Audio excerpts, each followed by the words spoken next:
Hey everyone, I wanted to record this quick video to help you navigate MyLab and Canvas. So from the American River College, just log on to Canvas, and once you are in, you can go to our class. So you'll be in the hub and then go to Canvas. And once that logs you in, choose your course.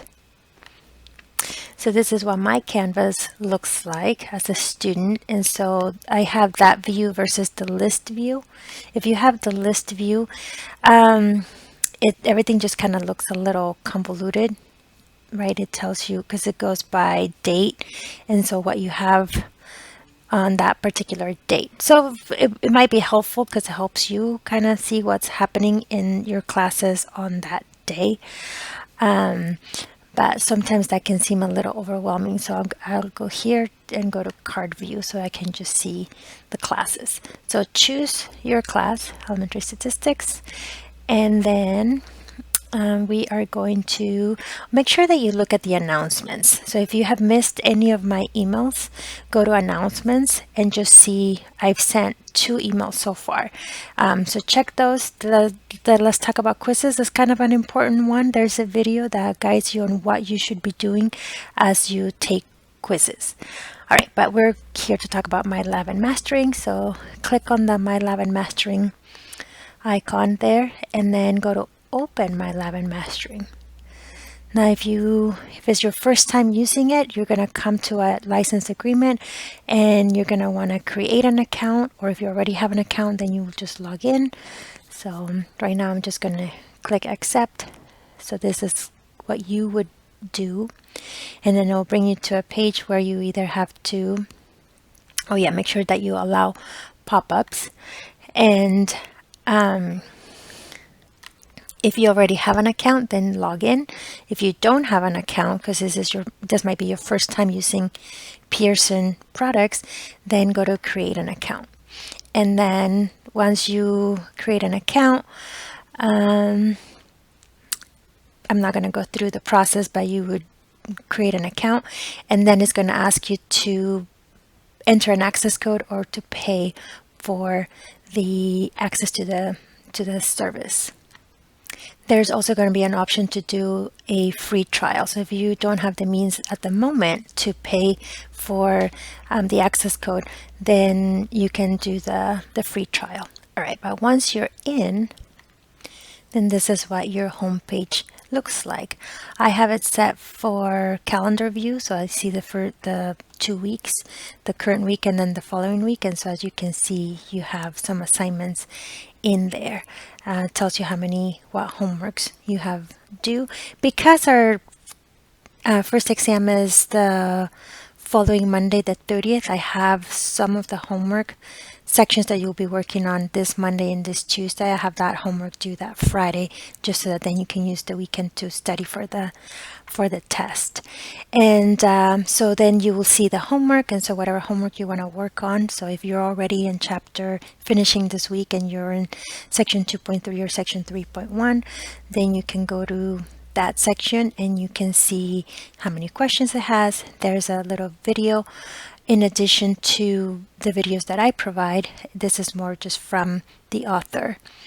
And then there are the homework questions. Now, then you will start working on the homework from here.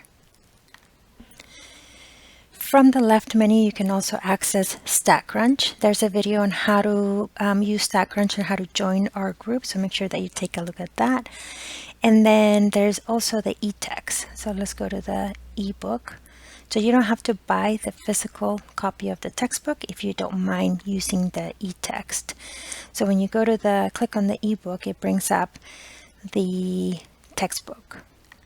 Once it loads, this is what our textbook looks like. And so you can go over here to the table of contents and say you are working already on chapter 2 and you're working with, say, the histograms. I'm just going to click on that. And you see this is the actual pages from our textbook. And the nice thing about this is that oftentimes, right, like when you hover over it, notice that there's a video that you could watch. So if you're reading the book and going along, hover over those arrows, because those are links to videos. And note, in case my videos are not sufficient in helping with the material, you can go through our textbook and look at the author provided videos. There's another version of the textbook, so going back over here, you will go to course tools, and then there's an HTML ebook. So this is the ebook as well, but it looks more like a website rather than the book, the pages of the book. So when you click on the HTML version, notice that it looks more just like any website would look like. So going to chapter 2, let's stick with the histograms. So notice that it's just slightly different. The nice thing about this is that it's easier to copy and paste.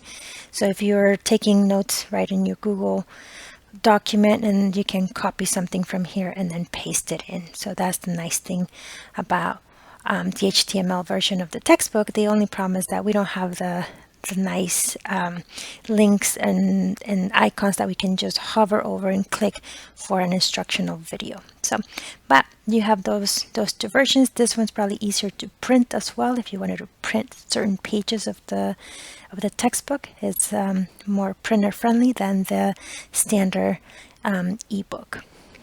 Okay.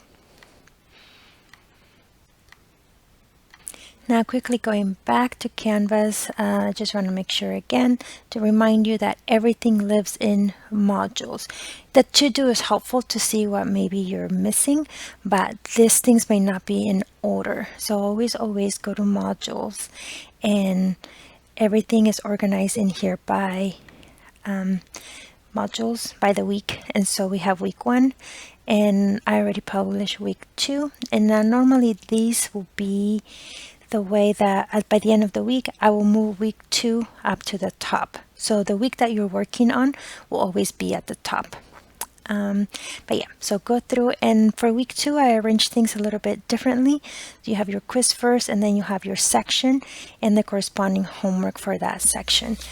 And then you'll move on to the next section and the corresponding homework for that section, right? So the idea is, notice that this is section 4.1, January 24th. That's your suggested to do, right? Watch the videos, take notes on that day.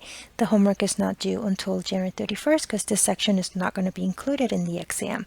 And so the exam is the 30th, so you have an extra day to do the homework. And the idea is, right, homework is due on a certain date, but you should be working on the homework as soon as you finish the section you should start it. So section 3.2 and 3.3 for next week are the suggested is to do them on Tuesday, right? Monday or Tuesday. You should start the homework right away. Don't wait until the due date. And then you can come to office hours, ask questions if you're struggling with anything, and then you have another quiz and so on and so forth. So, all right. Email me if you have any questions.